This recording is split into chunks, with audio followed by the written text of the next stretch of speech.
Hello friends, स्वागत है आपका द करियर पॉइंट पर। 37 क्वेश्चंस हमने कर लिए थे सोल्व। जो परसेंटेज की सीरीज हमारी हमने स्टार्ट की है। 100 क्वेश्चन का हमारा टारगेट है और हम धीरे धीरे अभी सिलेबस की तरफ बढ़ रहे हैं। देखिए, कंटिन्यू हमारी एक या कभी दो भी क्लासें आ रही हैं। जैसे मुझे टाइम मिलता है मैं क्लासें अपलोड कर पा रहा हूँ। कृपया आप सभी जुड़े रहिए, साथ में चीज़ों को नोट करते रहिए, एक रजिस्टर बना लीजिए। और ये भी कोचिंग के ही नोट्स हैं, बस फ़र्क इतना है कि ये फ्री आपको मिल रहे हैं तो आपको इनकी शायद वैल्यू कम समझ में आ रही होगी। अगर यही चीज़ें आप कहीं फ़ीस पे करके और फिर पढ़ रहे होते तो आपको ज़्यादा समझ में आ रही होती, बस यही फ़र्क है। और हो सकता है मैं उनसे बढ़िया पढ़ा रहा हूँ, आपको कैसा समझ में आ रहा है आप ज़रूर कमेंट करके हमें बताइए। चलिए, ज़्यादा हम टाइम वेस्टेज नहीं करेंगे इसमें। 37 क्वेश्चन हमने कर लिए हैं, 38 क्वेश्चन से हम स्टार्ट करेंगे अभी। 100 क्वेश्चन का हमारा टारगेट है। हम हर चैप्टर में मैक्सिमम क्वेश्चन करेंगे। देखिए, इसमें 70 से 80 क्वेश्चन बनते हैं। 20 क्वेश्चन मैं आपको करवाऊंगा जो प्रीवियस ईयर के क्वेश्चन हैं, एसएससी प्री में, मेंस में या फिर अदर एग्जाम में जो क्वेश्चन आए हैं, सीपीओ में, सीएचएसएल में। ऐसे करके हमने 100 क्वेश्चन की ये सीरीज स्टार्ट की है। चलिए, आप कंटिन्यू देखते रहिए। स्टार्ट करते हैं। ठीक है फ्रेंड्स, स्टार्ट करते हैं क्वेश्चन 38।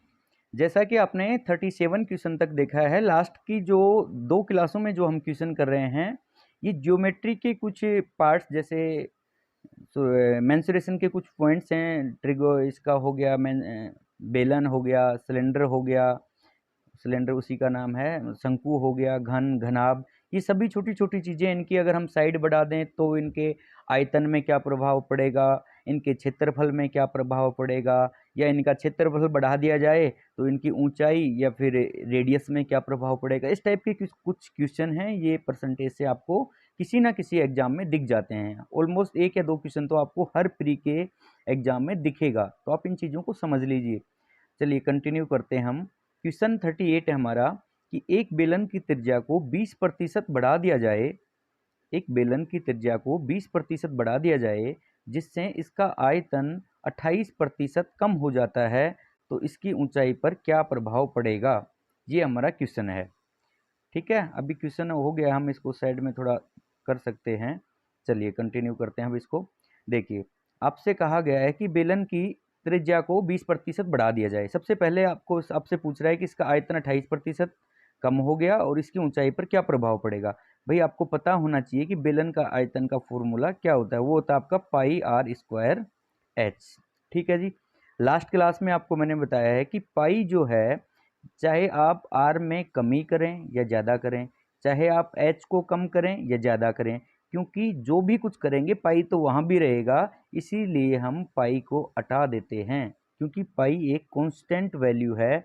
इसकी जो 22/7 वैल्यू है, यहाँ भी ये उतनी ही रहेगी, और आर या एच को बढ़ाने के बाद भी पाई की वैल्यू उतनी ही रहेगी। ये बात मैं आपको लास्ट क्लास में समझा चुका था। ठीक है, यानी जो भी फर्क पड़ेगा बेलन के आयतन में, वो आर स्क्वायर और एच से पड़ेगा। ठीक है, अब आगे देखते हैं हमें क्या करना है। ये कह रहा है कि त्रिज्या को 20% बढ़ा दिया जाए। पहले आपको पता होना चाहिए कि 20% के रेशियो क्या होंगे। ये होंगे भाई 1/5। जो पहली परसेंटेज की क्लास है, आप उस क्लास को जरूर देखिए। बाकी आप मत देखो, आपको अगर नहीं समझ में आ रहा मत देखिए, लेकिन पहली क्लास देखिए। उसमें मैंने ये सभी चीज़ें कि रेशियो के आपको 20% कितना होगा, 10 कितना होगा, 16.5, ये सब छोटी छोटी चीज़ें मैंने उसमें बेसिक्स क्लियर करवाए हैं, उसको ज़रूर देख लेना आप। ठीक है, तो 20% के रेशियो हो गए 1/5।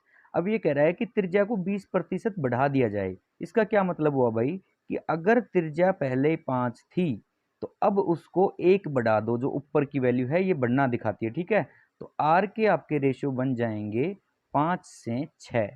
इतना आपको समझ में आने लग गया होगा, क्योंकि हमारी ये 5वीं क्लास है। और ये छोटी छोटी चीज़ें मैं बार बार अगर रिपीट करता रहूँगा तो ये अननेसेसरी रिवीजन होगा, मतलब टाइम पास वाली बात होगी, जबकि आपको पॉइंट टू पॉइंट पढ़ना है सिलेक्शन के लिए। ठीक है, इसका फॉर्मूला था आर स्क्वायर एच, क्योंकि पाई हमने हटा दिया है। तो आर स्क्वायर के लिए क्या करना पड़ेगा, आर को आपको 2 बार लिखना पड़ेगा। ठीक है, एक बार आपने लिख दिया 5 से 6, फिर से आप इसी चीज़ को नोट कीजिए 5 से 6। ठीक है जी। अभी आपको और क्या चाहिए, एच। और एच की क्या वैल्यू है, क्या दिया एच के बारे में क्वेश्चन में, एच आपको नहीं दिया। आपको एच पूछ रहा है कि इसकी ऊंचाई पर क्या प्रभाव पड़ेगा। ठीक है जी, नहीं दिया है तो हम एच का बॉक्स बना के और खाली छोड़ देते हैं, क्योंकि आपको पता था कि आयतन का जो फॉर्मूला है वो होता है पाई आर स्क्वायर एच। इसको मैं मिटा सकता हूँ यहाँ से अभी, ठीक है जी। आपको पता है कि आयतन का जो फॉर्मूला है वो होता है पाई आर स्क्वायर एच। तो ये हमने क्या निकाल दिया यहाँ पे, आप बताइए। ये हमने निकाल दिया है आर स्क्वायर और एच, ठीक है। आयतन होता है, आयतन के बारे में आपको दिया है और वो क्या दिया है कि 28% कम हो जाता है, ठीक है जी। आप बताइए 28% कम होने का क्या मतलब हुआ कि अगर पहले 100 था, आप चाहो तो इसको काट लीजिए रेशियो में, इसको भी आप लिख सकते हैं, कोई बड़ी बात नहीं है। 28 को 4% के रेशियो क्या होते हैं आपको पता है, 4% के होते हैं 1/25, ठीक है। 4 का क्या करूं कि 28 बन जाए, 7 से मल्टीप्लाई, तो इधर भी आप 7 से मल्टीप्लाई कर देंगे जो 1/25 है। समझ रहे हैं ना रेशियो, ये फर्स्ट क्लास में आपको सिखाया था कि किसी भी संख्या से आपको रेशियो निकालने हैं तो कैसे निकालेंगे। तो आपको 28% के अगर रेशियो चाहिए तो आप सीधा भी लिख सकते हैं 28/100, अन्यथा आपको पता है 4% के रेशियो 1/25 होते हैं, तो दोनों साइड अगर हम 7 से मल्टीप्लाई करेंगे तो 28 आ जाएगा। तो 28% के रेशियो क्या हो गए जी, 25, 7/25, ठीक है। अब मैं इसको हटा देता हूँ, आपको पता लग गया है कि 28% के रेशियो हो गए 7/25। ये मैंने यहाँ पे लिख दिया, 28% के रेशियो आपके आ गए 7/25। बताइए अब इसका आयतन क्या कह रहा है, 28% कम हो जाता है, यानी कि अगर आयतन पहले 25 था तो अब कितना कम हो गया भाई, 7 कम हो गया। अगर आयतन पहले 25 था तो अब 7 कम हो गया। तो मैं यहाँ पे लिख देता हूँ कि इसका जो आयतन है, ये लिख दिया आयतन 25, इसमें से 7 गया तो आपका बच गया 18, ठीक है जी। अब आपको पता है कि R/R/H से आयतन अगर आया है तो आपके पास में इस बॉक्स में कौन सी संख्या लिखें कि इन तीनों का मल्टीप्लाई 25 आ जाए। तो आप देखिए 5 × 5 25 तो ऑलरेडी हो गया, तो इसमें आप 1 लिख देंगे, जीरो नहीं लिखना है क्योंकि जीरो से मल्टीप्लाई करते थे पूरा जीरो हो जाएगा, पाटिया साफ हो जाएगा आपका, इसलिए जीरो नहीं लिखना है, ठीक है। जिनकी ज़्यादा बेसिक्स वीक है उनके लिए बता रहा हूँ, जिनके थोड़े ठीक है वो स्पीड थोड़ी सी बढ़ा के चलें, 1.5 या 2 पे देख सकते हैं, ताकि ये सभी के लिए इक्वली बेनिफिशियल हो, ठीक है जी। इधर देखिए आप, 6 और 6 का मल्टीप्लाई क्या हो गया 36। अब इसको किससे मल्टीप्लाई करें कि 18 आ जाए। तो भाई 36 को तो अगर हम 1 से भी करते हैं तो 36 ही आएगा, 2 से करेंगे तो बेहतर आएगा, किससे करें कि 18 आ जाए। तो इसको आपको मल्टीप्लाई करना पड़ेगा 0.5 से, या आप बोल दो इसको 1/2 भी तो बोल सकते हैं ना भाई, कि 1/2, 36 को आपने मल्टीप्लाई किया 1/2 से तो आपका आ गया 18, ठीक है। यहाँ तक का आपको समझ में आ गया होगा। इधर से मैं थोड़ा सा हटा रहा हूँ कैलकुलेशन करने के लिए। तो आपके पास फाइनली क्वेश्चन के रेशियो आ गए कि एच के रेशियो क्या है आपके पास, 1 से 0.5, ये आपके रेशियो आ गए 1 से 0.5। बताइए इससे क्या होगा, इस 0.5 को आप जैसे ही हटाएंगे नीचे 10 लगा देंगे और ये 10 इधर मल्टीप्लाई में आ जाएगा, तो आपके रेशियो क्या बन गए, आपके रेशियो बन गए 10 से, ठीक है। ये 10 इधर मल्टीप्लाई में आ जाएगा इधर, तो आपके रेशियो बन गए हाइट के 10 से 5, और इसको और काट सकते हैं तो रेशियो आ गए आपके 2 से 1। बताइए कितना परसेंट की कमी हो रही है, कोई भी चीज़ 2 थी वो 1 हो गई, यानी कितना कम हो गई, 50% कम हो गई, ठीक है। थोड़ा थोड़ा आप उतारते रहिए इसको जैसे आपको समझ में आ रहा है, ठीक है। रेशियो आपके आ गए जी 2 से 1। इसका मतलब ये हुआ कि अगर उसकी हाइट पहले 2 थी तो अब 1 हो गई, और परसेंटेज में कितना कम हुई, 1। देखिए ये 1 कम हुआ, और परसेंटेज निकालने के लिए कितने पे कम हुआ, 2 पे।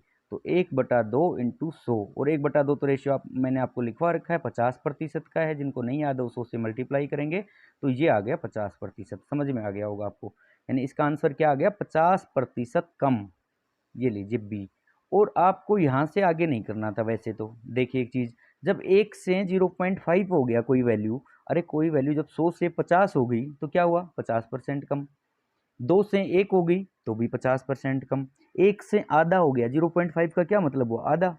अगर 1 से आधा हो रही है कोई संख्या तो भी 50% कम। तो ये आगे का तो आपको केवल समझाने के लिए क्या था, इस क्वेश्चन में कुछ नहीं था। एक बार इसको मैं थोड़ा सा आपको रिवीजन करवा देता हूँ। देखिए क्या करना आपको, आपको थोड़ा सा रिवीजन करवा देता हूँ इस क्वेश्चन का। देखिए त्रिज्या को 20% बढ़ाने के लिए कहा था, 20% का मतलब होता है 1/5, यानी कि त्रिज्या का रेशियो आ गया था 1/5, तो आपने तुरंत 1/5 और इसका 2 बार निकालना था आर स्क्वायर, क्योंकि आपसे बात कर रहा है आयतन की, और आयतन के लिए आपको निकालना था आर स्क्वायर एच। तो आर को आपको 2 बार लिखना था, तो 5 से 6 और 5 से 6 आपने 2 बार लिखा, बहुत सही। अगर एच दिया होता यहाँ पे और आयतन पूछ रहा होता तो आप एच की वैल्यू लिख देते, इन तीनों का मल्टीप्लाई करते तो आयतन आ जाता। लेकिन आपको एच नहीं दिया हुआ है तो कोई बात नहीं, आप उसको खाली छोड़ दीजिए दोनों बॉक्स। और आपको आयतन की वैल्यू उसने दी थी, उसने कहा है कि 28% आयतन कम हो गया। आप इसको रेशियो में ना लिखना चाहते, अगर इस संख्या को, इस आयतन को आप अगर रेशियो में नहीं लिखना चाहते थे तो आप इसको ऐसे भी लिख सकते थे कि आपका आयतन 100 में से 28 कम होने के बाद बचा 72।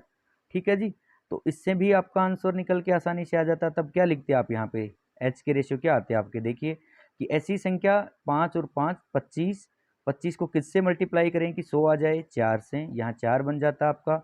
और 6 इंटू 6 36, इसको किससे मल्टीप्लाई करें कि 72 आ जाए, 2 आ जाता। फिर आपके एच के रेशियो आ गए 4 से 2, यानी कि फिर संख्या आधी हो रही है, 4 से 2 हो रहा है, इसका मतलब भी इसको अगर और काटते तो रेशियो आपका आ गया 2:1, और इसका मतलब है कि 50% आपकी हाइट में कमी कर दी गई। तो आंसर आ गया 50% कम। उम्मीद करता हूँ बहुत अच्छे से कोशिश करिए धीरे धीरे समझाने की।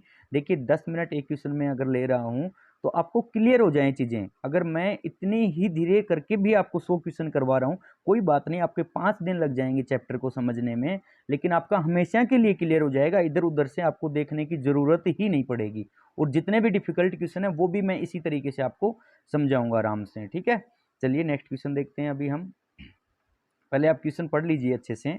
आपका क्वेश्चन है कि एक शंकु की त्रिज्या को 20% बढ़ा दिया जाए और इसकी ऊंचाई को 50% बढ़ा दिया जाए तो इसके आयतन पर क्या प्रभाव पड़ेगा। इसको नोट कर लीजिए, स्क्रीन शॉट ले लीजिए। इसका क्वेश्चन आपको समझ में आ गया। चलिए अब हम इसको सोल्व करते हैं। ठीक है जी, इसको हम साइड में रखते हैं। क्वेश्चन 39 पे हम चल रहे हैं। ठीक है, क्वेश्चन आपका दिया हुआ है कि एक शंकु की त्रिज्या को 20% बढ़ा दिया, ऊंचाई 50% बढ़ा दी, तो आयतन पर क्या प्रभाव पड़ा। इस बहाने आपको ये फॉर्मूले यहीं पे याद हो जाएंगे, मेंसुरेशन में करने पड़ेंगे। चलो अच्छा है, पहले से माइंड में रहेंगे। ठीक है जी, शंकु का आयतन क्या होता है पहले आप ये बताइए। शंकु अगर इंग्लिश में बोलेंगे तो कोन को बोलते हैं, और कोन का जो आयतन है वो होता है जी 1/3 पाई आर स्क्वायर और एच। ये नोट कर लो आप। शंकु का आयतन हो गया 1/3 पाई आर स्क्वायर एच। आप बताइए, क्या मैं इस 1/3 और इस पाई को भी काम में लेना है इस परसेंटेज की क्वेश्चन में? नहीं लेना, क्योंकि इसकी वैल्यू फिक्स है। आर चाहे बढ़ाओ चाहे कम करो, एच चाहे बढ़ाओ या कम करो, जब भी आयतन निकालोगे तो ये तो मल्टीप्लाई होना ही होना है। इसलिए इसको हम हटा देंगे। केवल जो आंसर हमारा निकलेगा वो आर स्क्वायर और एच से ही निकलने वाला है। ठीक है जी, तो हमें शंकु का आयतन निकालने के लिए ओनली क्या वैल्यू चाहिए, आर स्क्वायर एच, जिसको मैं अभी नोट कर देता हूँ साइड में कि हमें रेशियो चाहिए केवल आर स्क्वायर और एच के। ठीक है जी, सबसे पहले आप ये बताइए मुझे, आर क्या कह रहा है, आर को 20% बढ़ा दिया जाए, तो 20% का रेशियो हो गया 1/5। यहीं लिख देता हूँ ताकि आपको चीज़ें समझ में आ जाएं। ठीक है, तो आर के आपके रेशियो आ गए, देखिए बढ़ा रहा है, यानी पहले 5 थी तो 1 बढ़ा दी, तो आर के रेशियो हो गए आपके 5 से 6। फिर आएगा आर, क्योंकि इसके आयतन के लिए हमें निकालना है आर स्क्वायर, तो एक बार फिर आर आएगा, तो फिर हमने रेशियो लिखे हैं 5 से 6। अभी एच की रेशियो क्या बोल रहा है, इसकी ऊंचाई 50% बढ़ा दी जाए। क्या कह रहा है, ऊंचाई 50%, तो 50% के रेशियो तो आपको याद होंगे 1/2। और अगर याद नहीं है तो इस परसेंटेज को जैसे ही हम नीचे भेजेंगे तो 50/100 करेंगे तो 1/2 आ जाएगा। तो आपका एच क्या आ गया, अगर पहले हाइट 2 थी, अभी 1 बढ़ा दी है, तो आपका एच आ गया 2 से 3। ठीक है जी, ये आपका इन तीनों का मल्टीप्लाई आर इंटू एच, ये हो गया आपका क्या, आयतन। परसेंटेज इस क्वेश्चन के लिए आयतन हो गया। वैसे शंकु का आयतन निकालना, आपको ये चीज़ें पता है, बार बार मुझे बताने की जरूरत नहीं है। वैसे आयतन था 1/3 पाई आर स्क्वायर एच, लेकिन 1/3 पाई कॉन्स्टेंट वैल्यू होगी, वो दोनों साइड में मल्टीप्लाई होनी थी, चाहे आप आर कम करें ज़्यादा करें, एच कम करें या एच ज़्यादा करें, इसलिए हमें उससे कोई फर्क नहीं पड़ने वाला था। ठीक है जी, ये 50% के रेशियो में हटा देता हूँ। ठीक है, तो ये आपका आ गया आर स्क्वायर एच आयतन, कर दीजिए तीनों को मल्टीप्लाई। 5 5 25, 25 दूनी 50, यानी आपका अगर आयतन पहले 50 था तो अभी क्या हो गया देखिए, 6 6 छंग 36, 36 थी 108। बहुत सही, यानी आयतन 50 से बढ़कर आपका 108 हो गया। आपका आयतन 50 से बढ़कर 108 हो गया, तो बताइए कितने प्रतिशत की वृद्धि आई। निकाल देते हैं अभी। ठीक है जी, 50 से बढ़कर कितना हो गया आयतन, 108। क्या कट रहा है, पहले अगर कट रहा है तो इसे 2 से काट लेते हैं हम। ठीक है, 2 से काट दिया इसको, ये आ गया 25 और ये आ गया 2 5 10, 2 चौक 8, 54, यानी 25 से बढ़ के 54 हो गया। बताइए कितना बढ़ रहा है, 25 और 25 50 और 4 54, 29 बढ़ गया जी। ठीक है, तो अभी हम कैसे निकालेंगे प्रतिशत में कितनी वृद्धि हुई, कि 29 बढ़ा, कितने पे बढ़ा भाई ये, इस 25 पे, बेस वैल्यू पे, डिवाइड बाई 25 और इनटू 100, तो 25 चौक हो गया आपका 100, 4 से ये कट गया। और अगर आप इसको 29 को 4 से गुना करते हैं तो आप भी देख लीजिए, 30 को आप 4 से करते तो 120 आता, उसमें से 4 घटा दीजिए तो आ गया आपका 116% की वृद्धि या कमी। बताइए आप, ये कहाँ से पता लग रहा है, जब देखो ना आप आयतन को 50 से 108 हो रहा है, तो कमी या ज्यादा तो यही बताएगा ना कि बढ़ रहा है। 50 से 108 हो रहा था तो बढ़ गया, यानी कि 116% अधिक। ये भाई मुझे डिटेल में इसलिए बताने पड़ रहे हैं कि आपके कहीं बेसिक वीक हैं तो वो क्लियर हो जाएंगे। आप इनको थोड़ा सा फास्ट करेंगे तो बहुत इजीली हो जाएगा। ठीक है जी, अब मैं अगर इस क्वेश्चन को कर रहा होता तो मैं यहाँ से देखिए कैसे वैल्यू लिख देता सीधी, कि 50 से 108 हो गया, तो मुझे दिख रहा है 50 से जैसे ही 100 हुआ तो 100% तो बढ़ गया, यानी कोई संख्या अपना डबल हो गई भाई, तो कितना बढ़ गई, 100% बढ़ गई। और 8 जो बढ़ा है अलग से, तो ये 8 कितना हुआ, 50 का जो 8 कितना हुआ, 8 ऊपर लिखता 50 नीचे, तो 50 इधर रहते 100, तो ये 100 से कट जाता 2, 50 दूनी 100 और 8 दूनी 16, यानी कि ये बढ़ के 116% आ जाता। नहीं समझे होंगे ना आप। धीरे धीरे मैं आपको उस लेवल तक ले जाऊंगा कि मैं खुद ही आपको ये सब चीज़ें समझाऊंगा कि आप कैसे सॉर्ट कर सकते हैं और सॉर्ट कैसे कर, एक बार आप बेसिक्स क्लियर कर लीजिए। बहुत चैप्टर पढ़े हैं, बहुत क्लासें पढ़ी हैं, कम से कम मैं 100 क्लास अपलोड करने वाला हूं, चाहे आप लोग देखें या मत देखें, बस मुझे लग रहा है कि मुझे समझाना चाहिए, मुझे वीडियोज बना के डालने चाहिए। धीरे धीरे देखना आप लोगों को इतना अच्छा समझ में आने लगेगा कि आप एक क्वेश्चन भी नहीं छोड़ेंगे और अपने नोट्स बनाना आप स्टार्ट कर देंगे। जैसे जैसे आपको लगेगा कि मैं खुद जब टाइम निकाल के कंटिन्यू क्लासें कर रहा हूँ, तो आप ज़रूर आप अपना इंटरेस्ट दिखाएंगे और आपको समझ में भी आएगा, इसमें कोई दो राय नहीं है। आप देखिए वीडियोज हमेशा पड़ी हैं, आप इसको 2 बार रिवाइज करो, 3 बार रिवाइज करो, जब मर्जी आए आप इसको देख सकते हो। क्वेश्चंस ये भी कोचिंग के ही क्वेश्चन है भाई, ये कोई अलग से थोड़ी, पूरे अगर आप किसी भी कंपटीशन में जाएंगे तो क्राइटेरिया फिक्स है। कोई भी कोचिंग वाला, कोई भी बुक वाला, या मैं, ये कोई भी जो जो भी लोग हैं, इन लोगों ने खुद ने मैथ का आविष्कार नहीं किया है, बस डिजिट्स चेंज होती गई हैं, क्वेश्चन बनते गए हैं, थोड़ा सा क्वेश्चन में अपडेट होता गया, क्योंकि मैथ है, इसमें कोई बहुत ज़्यादा ऐसा नहीं है कि आज जीएस में जैसे होता है ना कि कुछ चीज़ें अपडेट हो गई, अभी ये टैक्स हटा के इतना प्रतिशत कर दिया, या अभी इसका देश की सीमा इससे थोड़ी सी राज्य की सीमा चेंज कर दी, अभी ये सब चीज़ें नहीं होता भाई। यहाँ पे जो है वो है, अगर आपने एक बार मैथ सीख लिया तो आपका लाइफ टाइम का काम हो गया। वही चीज़ें घूम फिर के आनी है बस। ये है, कभी पेपर कैलकुलेटिव बना देगा, कभी पेपर थोड़ा आसान बना देगा। ठीक है, तो आप हमेशा पढ़ते रहिए, इन चीज़ों को देखते रहिए, ज़्यादा टफ नहीं है, मोटिवेटेड रहिए, मेन बात ये। चलिए नेक्स्ट क्वेश्चन देखते हैं, क्वेश्चन थर्ड। आपको मैं एक बार क्वेश्चन दिखा देता हूँ। देखिए क्वेश्चन है कि एक गोले की त्रिज्या को 10% बढ़ा दिया जाए तो इसके आयतन पर क्या प्रभाव पड़ेगा। बहुत ही छोटा सा क्वेश्चन है। चलिए आपने क्वेश्चन देख लिया, अभी क्वेश्चन को हम साइड में रखते हैं। ठीक है, सबसे पहले आपको पता होना चाहिए कि गोले का आयतन क्या होता है, जो कि होता है 4/3 पाई आर क्यूब। ठीक, 4/3 पाई आर क्यूब। अर्धगोले का पूछता तो 2/3 पाई आर क्यूब। तो ये ऐसी चीज़ें हैं, इसमें आर ही 3 बार गुना होना है, क्योंकि ये चीज़ें तो आपको भाई मैं बता चुका हूँ।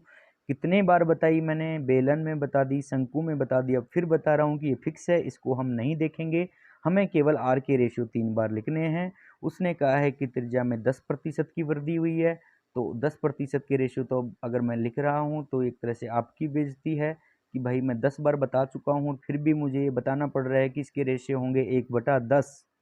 याद कर लीजिए, पिछली 4 क्लास कंप्लीट हो चुकी हैं, छोटी छोटी चीज़ें हैं। तो 10% के रेशियो हो गई 1/10। अगर पहले त्रिज्या 10 थी, अभी 1 बढ़ गई, तो भाई त्रिज्या हो गई है 10 से 11। बोलो क्लियर। 3 बार क्यों लिख रहा हूँ? क्योंकि हमें निकालना है इसका आयतन, और वो आएगा r को 3 बार लिखने से, r³। तो नेक्स्ट फिर मैंने लिखा, एक सेकंड, फिर मैंने लिखा 10 से 11, फिर लिखा मैंने 10 से 11, और एक बार फिर लिख दिया मैंने 10 से 11, क्योंकि इसमें केवल r ही आता है, और r हमें दे रखा था कि 10% बढ़ गया। ठीक है जी। तो बताइए कितना फर्क पड़ा। 10 का क्यूब आपने किया तो 1000 आ गया, और 11 का क्यूब किया तो ये आ गया 1331। ये तो आपको याद होना ही चाहिए। उस दिन भी कहा था मैंने 30 तक के स्क्वायर, लगभग 20 तक के आपको करने हैं घन, और 25 तक के पहाड़े याद होने चाहिए, जरूरी है। ठीक है जी। बताइए कितना फर्क पड़ा इसमें जी? 331 का फर्क पड़ा। ठीक है। प्रतिशत में वृद्धि निकालने के लिए हम लिखेंगे कि 331 का फर्क पड़ा कितने पे? 1000 पे। ठीक है। डिवाइड 1000 और इंटू 100। बताइए कितना प्रतिशत आ गया भाई वृद्धि इसकी? इसकी वृद्धि आ गई है, ये 2 जीरो से 2 कट गए, नीचे 10 बचा है, 10 को हम यहाँ लगा देंगे एक छोड़ के, यानी ये आ गई 33.1% की कमी या वृद्धि। बताइए आप। देखिए 1000 से 1331 हो रहा था, तो वृद्धि है, यानी 33.1% की वृद्धि। आंसर